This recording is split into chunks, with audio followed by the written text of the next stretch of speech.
Hello and welcome to the RHS Chelsea Flower Show 2015 and this special exclusive coverage for Red Button. Today, myself and Anne-Marie Powell will be bringing you 5 spectacular garden creations and hearing more from the designers who've made them. Yes, and those designers are after your vote for the BBC RHS People's Choice Award. So to help you choose your favourite, Toby and I will be your personal guides. But don't worry if you've missed the last 10 gardens. We'll be repeating them all tomorrow and then you can vote.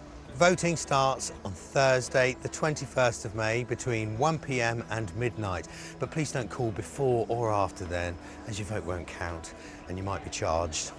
So stop pruning, picking and pinching, sit back and relax and enjoy the last 5 fabulous show gardens competing for the People's Choice Award 2015.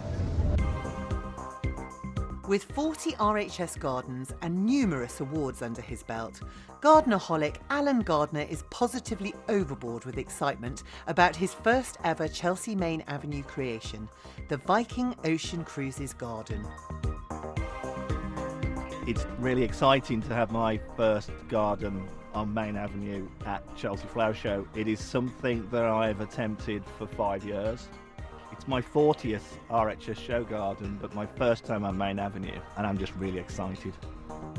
The central concept for the garden is the launch of a ship. So rather than actually building a ship, I've actually produced a garden that floats on various layers. So everything floats upon itself. The garden has a sense of motion and has a sort of sense of direction, like a journey out at sea. I wanted to make nods to everything. So the garden has a Scandinavian sort of feel. So we're using grey Scandinavian colours. We're using stone, like minimalistic Scandinavian gardens. So there's a nod to the ship, there's a nod to the journey, but also a nod from where that ship comes from. It's Viking and it's Norwegian, it's Scandinavian.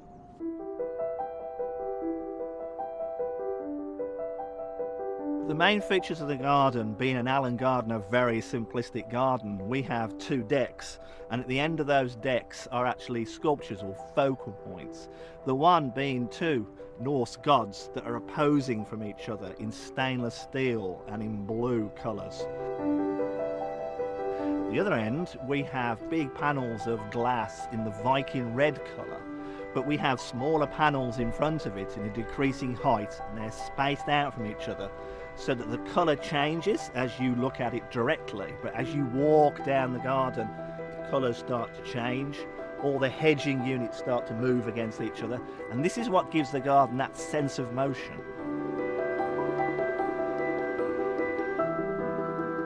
Planting choices. We've got 2-metre wide beds, and I wanted these beds to be part of this journey.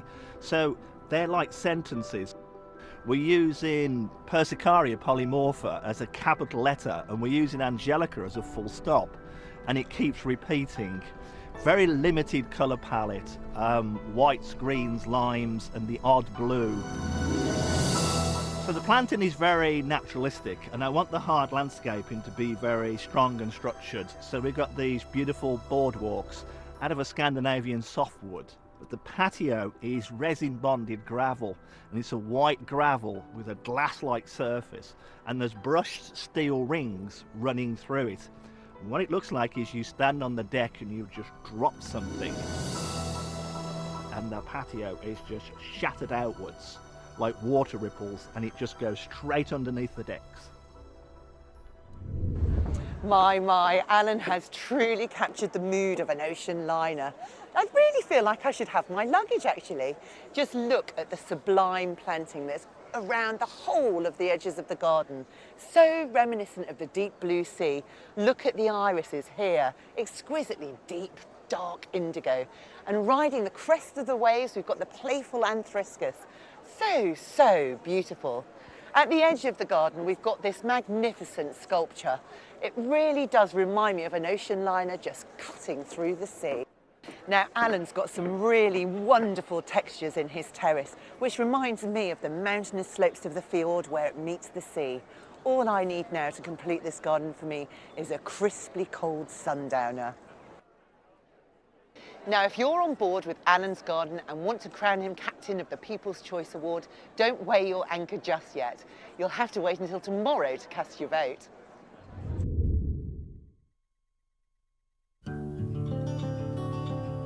There's a hum of expectation going around Chelsea this year, and it's to do with the return of a legend. Yes, amidst great anticipation, gardening guru Dan Pearson is back after an 11-year break. He's bringing with him some monumental challenges in the shape of tons of rockery from the Chatsworth estate in Derbyshire. The concept of the garden is to bring an essence of Chatsworth to the Chelsea Flower Show grounds, and by that I mean bringing something of the magnitude of the garden and the richness of it and the romance of it down into a space that is something we're having to make completely from scratch.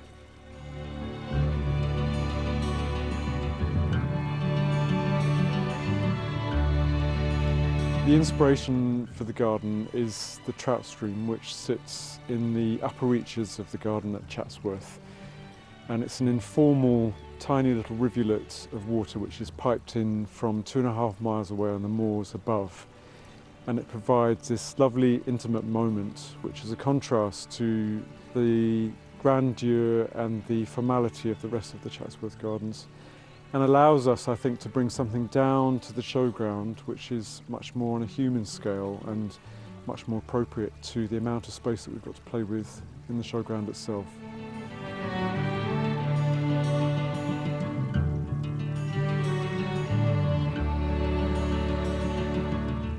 The main features of the garden are the giant rocks which we've brought down from the Chatsworth estate, and they form an element within the garden that allows the trout stream, the water which we're moving between them, to move from one level to the next and to snake around the garden. They also provide us with the drama, and the water of the trout stream provides us with this wonderful holding point for you to look into the water changing its nature as it moves around the garden.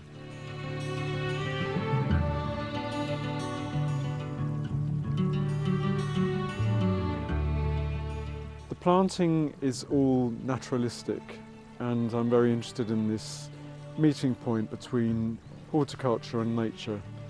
And I think that that's captured in the garden here with a combination of plants which some are wild, like the hawthorns and the field maples, and then the juxtaposition of some things which are much more exotic, like the candelabra primulas and the rhododendrons and the exotic things which would have been brought in by the Victorians.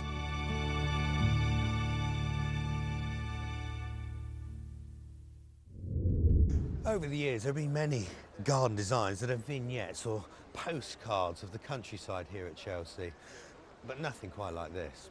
Dan's design is genius. He's used all the tricks of his trade to create a garden that constantly brings you back into the centre and makes you feel like you are actually out on that estate. But the best bit is this curving countryside path that crosses arms with this babbling brook. It doesn't just make you feel like you're in the countryside, it makes you feel you're so far away from the bustle of London. This garden is a marriage between nature and high design. But will it get your vote?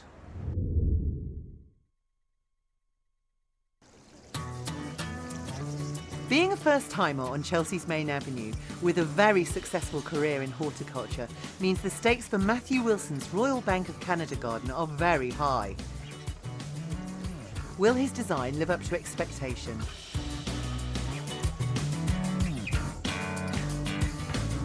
It's a nice feeling to be doing a garden for the first time at Chelsea. I've never made a Chelsea garden, and it's a mixture of excitement and sheer terror coursing through my veins. I wake up most mornings at 3 o'clock.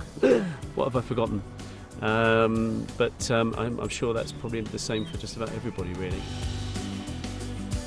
The central concept of the garden is really based around the flow of water. I wanted to do a garden that didn't have straight lines in it, although there are straight lines on the boundary. So it's essentially lots of interlocking, interweaving, flowing lines. A melange of curves. And The reason that it's spaced around the flow of water is because the whole theme of the garden is about water use in gardens and harvesting water to use in the garden, but also choosing plants that don't need water where you can. The main features of the garden are a floating deck, a deck like no other, sort of curving, flowing, like a slice through a piece of wood almost, actually, when you look at it. That floats over a water storage pond, which is collecting the water in the garden for reuse in the garden, but also has an ornamental aspect to it. And then running through that is a stone feature, which is a stylised version of a riverbed, effectively, and that is there to subtly remind us all that there's a story behind the garden, which is about the fact that abstraction of fresh water from rivers is causing quite serious ecological, environmental problems to rivers. Well, the ornamental planting is essentially sort of Mediterranean xerophytic, sun-loving plants like this rather lovely Eschscholzia, which is one of my favourite flowers. It's a lovely thing. It's an annual, and it's from California, and it's important to me because it's one of the first plants I ever grew as a child from seed. My dad gave me a packet of seed, and it's also important because it's a symbol, really, of how tenacious and tough plants can be, because this thing puts up with terrible conditions. I've seen it growing in Death Valley, you know, where almost nothing grows, and it's a beautiful, cheery, happy, sunny, lovely plant. Matthew's garden is filled with ideas and combinations for low water use plants. We've got perennial vegetables over there, which use lots less water than annual plants, and a dusty, beautiful, drought-tolerant meadow here. We've got gorgeous things like the alliums, the rose of Glauca, and divine sherbet-scented iris. At the front of the garden, there's a pocket of Mediterranean planting, which includes Matthew's treasured Eschscholzia californica. And I just love the meandering curves of this space. It creates areas that are intimate and interesting. Do you think that Matthew's garden lives up to expectations? If you do, then vote for it on Thursday.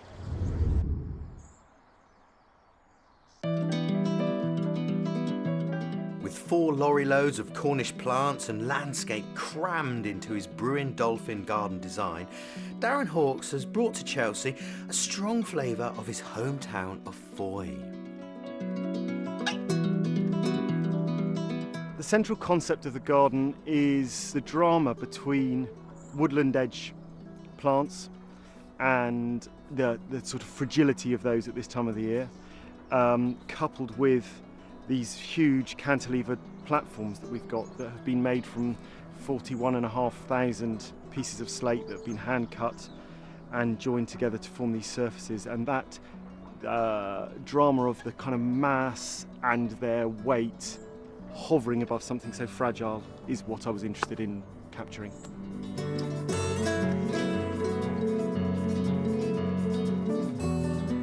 The inspirations are many and diverse, from the natural landscape that I see around me in Cornwall to modernist architecture of the 1930s, A.A. Milne and 100 Acre Wood. Many things have come together in a melting pot and been distilled to this garden.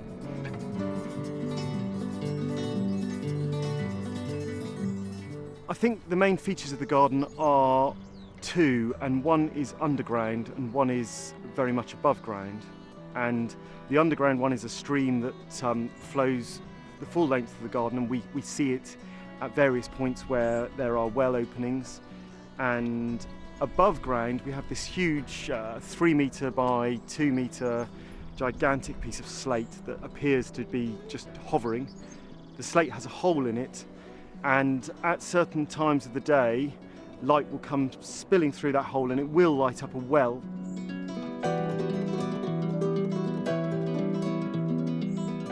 The planting choices for the garden started off being really simple choices for me, because they were inspired directly from hedgerow plants, so the digitalis, campion, and then hundreds of ferns and varied varieties.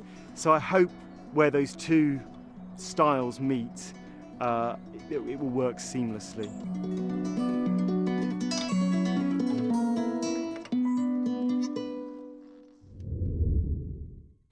Has Darren's ebullience won you over?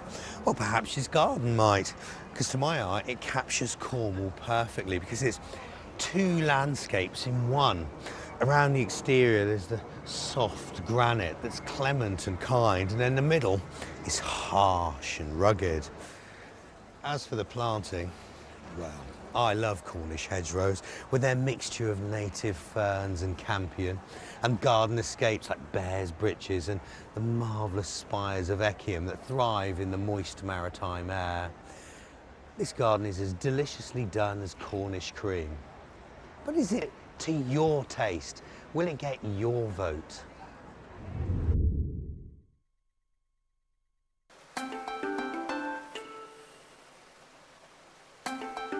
The greatest gardening challenge this year must belong to John Tan and Raymond, who are hoping their range of orchids from Kranji, an area in their native Singapore, can withstand the wind, rain and extremes of the British spring.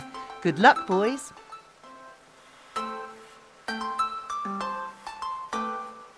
The name of the garden is called The Hidden Beauty of Kranji.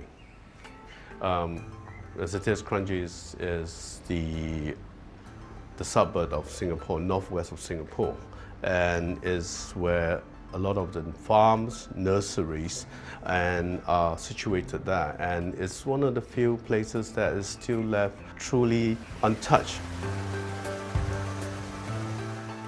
The whole garden concept is based on tropical garden where we come from, and it's actually using palms and foliages that are very tropical.